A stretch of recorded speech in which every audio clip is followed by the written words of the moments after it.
Making sense of passive voice in future tense. Mastering going to be for future plans. Hello, dear learners. Welcome back to our exciting journey through the depths of English language learning. Today, we're going to tackle a fascinating topic: passive voice in the future tense, particularly focusing on the usage of going to be for indicating future plans in the passive voice. Strap in and let's make your English skills shine. Before we delve into the future tense, let's quickly remind ourselves about passive voice. In passive voice, the focus is on the action being done, rather than who or what is performing the action. For example, instead of saying, "The dog chased the ball," which is active voice, we might say, "The ball was chased by the dog." The action, chasing, becomes the star of the sentence.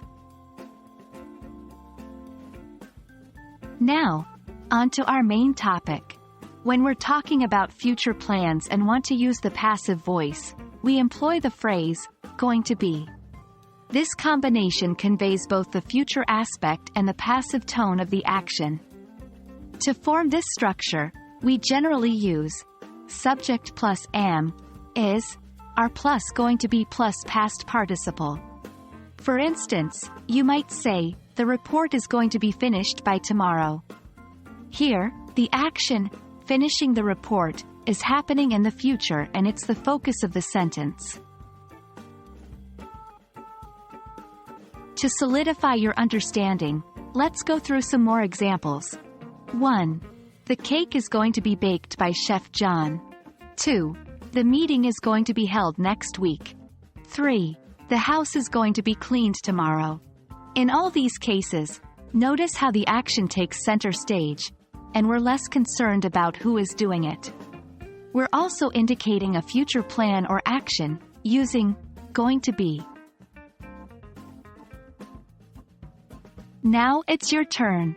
Try to form some sentences of your own using going to be in the passive voice for future plans. Don't be afraid to make mistakes. It's how we all learn.